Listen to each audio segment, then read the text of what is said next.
Yo, what is up, y'all? Today I'm going to be telling y'all my weekly split and how I balance calisthenics along with weightlifting. If you want to do calisthenics and you're afraid that you're going to get skinny, don't worry. I found a way to balance them out.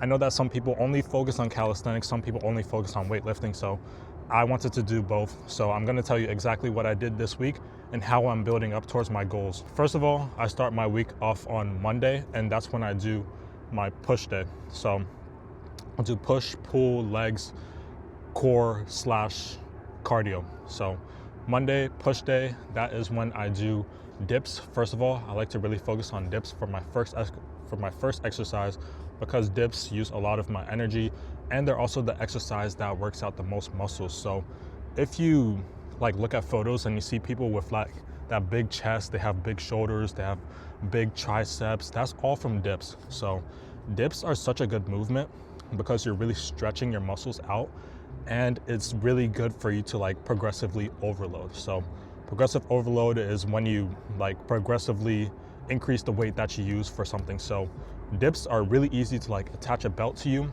and then you put on a 25-pound weight, a 45-pound weight, and then you start to do dips with that to make it even harder than how it is right now. So I didn't use weight for my dips.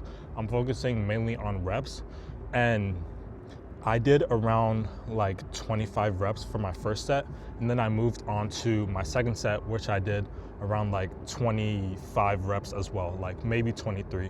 I don't know the exact number, but I started off with dips, and I like to do 2 sets per exercise, and I go until absolute failure. So these dips, I'm not just leaving more in the tank, I'm going all out, I'm squeezing all the juice out. There's not supposed to be any juice left in the lemon. That's my thought process of doing this stuff. Whatever works for you, use that analogy. So I don't like to leave more in the tank because that just shows that your muscles still have more to use, and I feel like I'm missing out on strength gains whenever I'm doing that too. So it's just a mental thing, and once you break those barriers, then it's going to be really easy for you to get a lot of progress done and grow really quickly too. So after I do my dips, then I move on to doing one exercise. It's the tricep pushdowns, and tricep pushdowns, I use the rope extension for these. And the rope extension, I liked it because I get full range of motion when I'm doing my reps, and also I feel like I'm getting a really good squeeze and stretch in my triceps too. And they gotten a lot bigger ever since I started doing rope tricep pushdowns. And I do around 2 sets for these two, and I go until absolute failure. And moving on from dips onto tricep pushdowns, you're gonna feel that your triceps are already really tired, and that's the point. You wanna get your muscles tired, and you want to really stress them out as much as they can get. So they're still gonna be fatigued. Just focus on being really slow with your reps and getting full control. Even if you do half reps, near the end, that's fine, as long as you're really trying to push it down as far as you can get it. So if that makes sense, really you're just getting the muscle tired, and then you're pushing it all the way until it's done, until there's nothing left in the tank. So after I do tricep push downs, I move on to this one exercise. It's called planche press, and I'm gonna show a video of me doing it on the screen right now. It's a really tough exercise. I know that it looks like it's kind of easy, but this is one exercise that's gonna put a ton of stress on your front delts. And your front delts is the front part of your shoulder. Your shoulder has front delt, side delt, and rear delt. You can work out all 3 of them, but front delt is normally overlooked. It's not something that people really put that much focus into, but really focus on the front delt. When you look in the mirror, you're gonna look a lot bigger. You're gonna look a lot rounder. Your shoulders are gonna look huge. When I look in the mirror, I see straight front delt, and it's it makes me look so much bigger and so much more full. I have such a better taper to myself, V taper. Having a front delt just enhances it and makes it look way better, and my shoulders just feel so much stronger too, and so much more flexible ever since I started doing this one exercise. So I did around 75 pounds for this. It took me around 3 weeks to move up to doing 75 pounds for the planche press. I started off with the bar, and the bar was already hard enough for me on the first week, but with this exercise, it's all about keeping control over the weight. You're not really trying to push as much weight as you can in like your first week. You're trying to really focus on like keeping the weight controlled and then like slowly progressing how heavy you make the weight too. Because think about it, if I started off the first week with doing 80 pounds and then I tried to push that, I would have injured my shoulder. I wouldn't be able to work out right now because my muscles aren't ready for that yet. It's all about moving up slowly. So I would start off by even adding 2.5 pounds to each side. So it's like the smallest increase, but eventually you're gonna start to build up from 45 pounds to 50 pounds, and then you're gonna move up to 60 pounds and all the way up to 75 pounds, just like I did right here. And the reason why I do this exercise, the why, is because I want to work on my planche and also my tuck planche. So this is one exercise that has direct correlation between the two. And I'm also getting bigger shoulders by doing this too. So like you see the correlation between them. I'm working on a muscle that's like visible, that's really gonna enhance my physique, and it's also gonna give me functional strength when I'm trying to do calisthenics. So after I do the planche press, I move on to doing, I did archer push-ups. And archer push-ups, I think I did one more exercise for my push day. I started off with dips, and then I moved on to rope tricep pushdowns, and then planche press, and then now I do archer push-ups. So I do 4 exercises, and the archer push-ups, I really focus on really leaning onto the side that I'm doing the push-up on. So it sort of like, it sort of resembles a like one arm push-up, but you're still being like stabilized by the other arm. So this exercise is actually really hard, especially after doing all those other exercises before. But it's all about like trying to be as slow and controlled as you can be. And this is also working on your stability, also building up that tricep size and strength, and also chest size and strength. So that's push day finished. I took a 1-day break between my push day, and now I move on to my pull day now. And pull day is when I start off with doing muscle ups, because muscle ups are the exercise that I want to put the most focus into. So I put that one first and foremost. And I did muscle ups attached with pull-ups. So I'll do as much muscle ups as I can get, and then I'll move on to doing pull-ups right after I finish those. So I was able to get 2 muscle ups down, and then right after that, I finished off with like 7 pull-ups, and I did that for 2 sets. So after I did that, I felt really good in my arms and also my back. I feel it mostly in my lats, because this is something those are the muscles that you use in pulling motions. So I felt really good over there. And then right after I did that, I moved on to doing one machine exercise. It's the lat pull down machine. And the lat pull down machine, I didn't use that much weight because my muscles were already tired.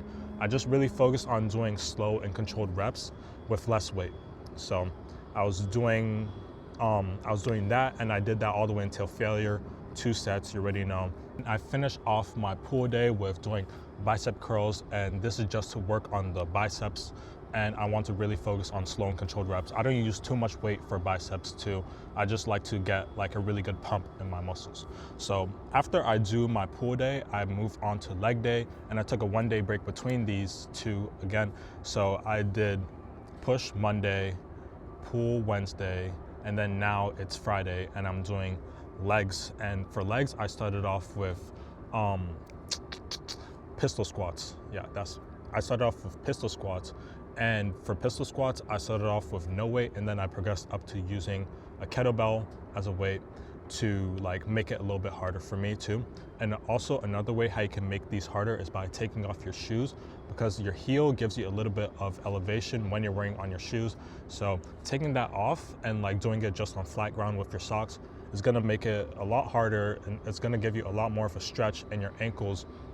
So I did that, and I did like a 25-pound kettlebell weight, and the way how I do it is by like counterbalancing the weight. So if I'm doing a pistol squat on my right leg, I'm gonna hold the kettlebell in my left arm, and if I'm doing the pistol squat on my left leg, I'm gonna hold the kettlebell on my right arm, just to balance out the weights. So I did that, I did a couple reps of it, felt really good afterwards, so I went up to doing barbell squats, and the barbell squats felt really good too because you're already gonna get a stretch in your legs and your ankles, so you're gonna feel yourself going down a lot lower than you normally do when you're doing barbell squats. So I like to use the pistol squats for my first exercise because it's getting my legs ready and getting them prepared for other exercises that I'm gonna do later on. So after I did the back barbell squats, I moved on to doing seated leg extensions. So this is the machine exercise too, like the quad extensions. So I did that all the way until failure. And after I did this, my legs were completely fried. And that's what I do on my leg days. It's only 3 exercises, but these 3 exercises, I'm really pushing them to the max. Like I really like to focus on just like the core things that really matter and like getting the most out of them.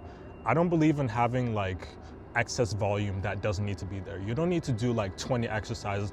I know some people like do 20 exercises for their workouts, but I don't really like believe in that. I know that it might help some people, but what I saw works best for me is to have like 4 or 5 core exercises that I do like just consistently and just really build up those, because consistency is what's going to give you results. It's what's going to give you size, what's going to give you what you're really looking for. So that's why I only focus on like small size exercises, but I really focus and put my all into those ones that I do.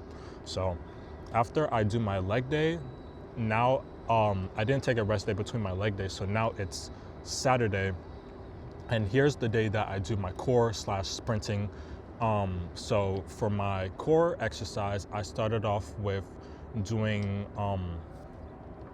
I was on the bar and I was doing front lever variations. So I used the band to attach to my legs and also the bar to really help give me like assistance on the front lever, because I can't do a front lever fully yet, but this has helped me progress up to it. I'm slowly building strength and stability in my core, so that's why I did. I also did another front lever variation with my legs tucked in, so my center of mass is a little bit closer to me, so it's easy for me to control my weight.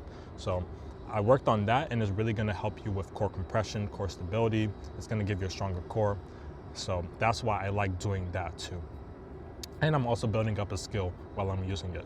So after I did that, I moved on to doing tuck planche variations too.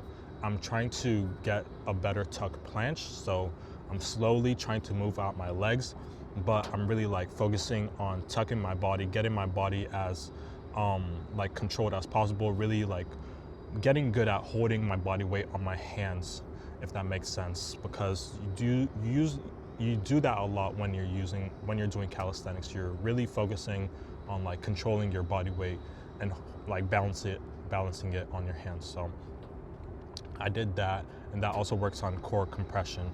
And after I did that, I just finished it off with doing seated leg raises, and I did that until failure, just to like squeeze out the last bit that I can get out of my core. So after my core, I just did a couple 60-meter sprints all out for my cardio. I really like doing sprints for cardio because you're working on your central nervous system, working on your overall body health, and sprinting is just really fun in general. That's the reason why I like to add that into my exercises. So that's my full week of training calisthenics and also weightlifting. I know that is a lot, but if you break it down, it's really simple. I'm working on multiple things at once, and I really just focus my training on what I want to achieve. So right now my main goals are hitting a front lever. I'm trying to hit a planche and like progress my way up to doing a planche. So that's the reason why they are like the core of my exercise. Those are like the main focuses, like the first exercise that I do. And I just like find ways to really get that bodybuilding, weightlifting aspect tied into there. So I'm also building on my size, and I'm also building up cool skills while I'm doing it too. So that's what I do throughout the week, and I want to thank you all for watching this video, and I'll see you all in the next one. Peace.